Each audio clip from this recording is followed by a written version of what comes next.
E a guerra na Ucrânia provocou uma rara e extraordinária reunião da Assembleia Geral das Nações Unidas. Os 193 países membros avaliam, ao longo desta semana, que medidas tomar contra as ações de Putin. E depois de 5 dias de conflito, Rússia e Ucrânia sentaram pela primeira vez para conversar. As negociações não avançaram, mas pelo menos há promessas de que o diálogo vai continuar. A mesa de negociações foi aberta para uma comitiva que chegou em helicópteros armados. A conversa foi na cidade de Gomel, na fronteira com o aliado da Rússia, Belarus. Foram 5 horas de muita discussão.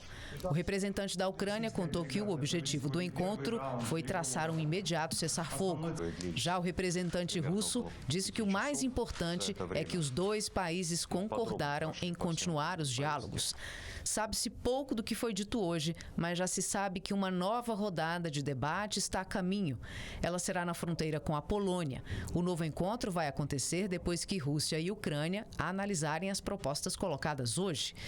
Enquanto Rússia e Ucrânia conversavam, a guerra era o assunto principal de uma rara sessão especial de emergência da Assembleia das Nações Unidas, que começou com 1 minuto de silêncio em homenagens às vítimas do conflito. A pior crise com potenciais implicações desastrosas para a humanidade. Assim, o secretário-geral da ONU, Antônio Guterres, descreveu a invasão da Ucrânia. A Ucrânia alertou que se o país não sobreviver, a paz mundial também não vai resistir.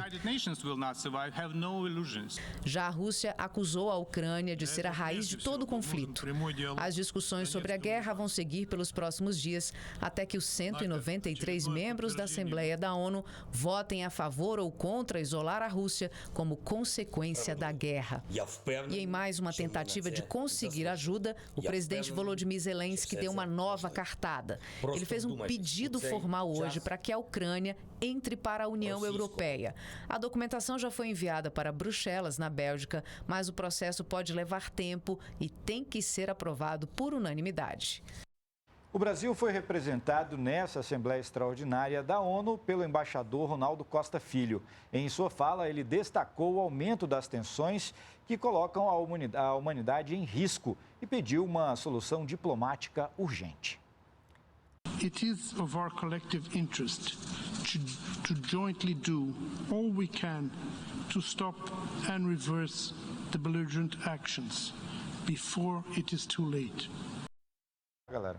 Daqui a pouco a gente traz mais detalhes sobre esse 5º dia de guerra na Ucrânia com o avanço de comboios militares russos na capital Kiev. Mas, por enquanto, a gente fala desses desdobramentos, seguindo essa reportagem que a gente viu aí, mostrando que a Ucrânia e a Rússia sentaram para uma conversa e também essa Assembleia Geral das Nações Unidas, de forma extraordinária hoje. Isso é assunto para a conversa do nosso comentarista de Política e Economia, Ricardo Caldas. Boa noite, professor, bem-vindo. A gente viu aí na reportagem uma Assembleia Extraordinária da ONU, rara, né? Fazia décadas que não acontecia isso. Isso revela para a gente, então, o tamanho do problema que estamos vivendo? Boa noite, Cassiúcia. Boa noite a todos que estão nos assistindo. Com certeza, o fato de ter sido convocada uma Assembleia Extraordinária mostra a importância do problema e também fica evidente, né, que ele atinge a todos os países, ou seja, apesar de ser um conflito local, inicialmente local, mas ele tem repercussões em todo o mundo. Até aí, essa é a boa notícia. A notícia não tão boa é que o poder da Assembleia Geral das Nações Unidas é muito pequeno. Ela tem um poder maior, vamos dizer assim, moral e legal. Só que a Rússia não está preocupada com nenhuma das duas coisas, tanto é que invadiu a Ucrânia, quebrou o direito internacional completamente e também não vai se render a nenhuma resolução da Assembleia. Mas, por outro lado, é importante porque mostra que a Rússia está isolada. Poucos países se declararam abertamente a favor dela, como foi o caso aqui da nossa vizinha Venezuela, né? E a própria China evitou uma posição muito pró-Rússia, né? Inclusive, ao contrário, a China tem até sugerido que deve-se buscar uma solução pacífica ou negociada. Aí veio o desafio, não é, Catiúcia? Quer dizer, como uma posição negociada se já houve uma invasão? A questão é chegar a um acordo com a situação atual, ou seja, com o status quo. O fato é que a Rússia invadiu, ela controla uma parte considerável do território ucraniano e aí é claro que ela vai negociar de uma posição de força. Daqui a pouco a gente fala sobre esse diálogo entre Rússia e Ucrânia, mas antes eu vou chamar a Vanessa Casalino, lá em São Paulo, que tem uma pergunta para o senhor. Vanessa, boa noite.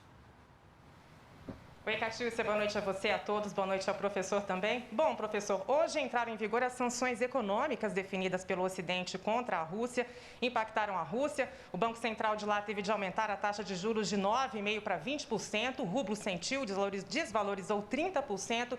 E apesar de a Rússia ter reservas internacionais da ordem aí de 600 bilhões de dólares, metade dessa reserva acaba aí bloqueada, a Rússia não consegue agir. Minha pergunta é a seguinte, essas sanções econômicas podem de alguma forma minar um pouco esse esforço de guerra, o financiamento da guerra por Putin e também enfraquecê-lo internamente em termos políticos, em termos de apoio? Essa é uma ótima questão. Na verdade, muito pouco. Porque a Rússia se preparou para essa guerra justamente aumentando as reservas, quer dizer, elas já ultrapassaram 600 bilhões, como você colocou muito bem, já estão em torno de 640 bilhões de dólares nesse momento. A maior parte dos gastos, é bom lembrar, Vanessa, eles são gastos feitos em rublo. Então, ela paga os seus militares em rublo, paga os seus alimentos em rublo e por aí vai. Então, a Rússia está preparada para essas sanções. As sanções só começam a fazer efeito realmente depois de uns 3 meses, dependendo do país, é claro, e dependendo das suas reservas. No caso da Rússia, como ela tem reservas robustas, né, em várias moedas, inclusive ela teve o trabalho, ela se preocupou em diversificar as moedas que fazem parte das suas reservas, isso dá a ela um certo conforto. Não vamos esquecer também que a Rússia é um dos 5 maiores produtores de ouro do mundo. E ouro sempre tem demanda, especialmente em momentos de crise, porque são os dois, vamos dizer assim, refúgios seguros atualmente, o dólar e o ouro. Não é por acaso que em momentos de crise, de conflito, o preço do ouro acaba aumentando e o dólar também. A gente só tem 20 segundos. Comenta essa discussão, esse diálogo hoje. Não avançou muito, mas é um passo positivo, né? Sentarem para conversar. Com certeza, é super positivo, porque a Rússia esperava uma guerra rápida, estilo Blitzkrieg, como faziam os alemães, e isso não aconteceu. A resistência da Ucrânia, tanto na capital como nas principais cidades, está surpreendendo a Rússia, e a Rússia não tem interesse numa guerra prolongada. Por outro lado, Catiúcia, eu entendo que a Rússia não vai abrir mão de uma confirmação da Ucrânia de que ela não entrará na OTAN para que essas negociações realmente avancem. Tá bom, professor, amanhã tem mais. Obrigada.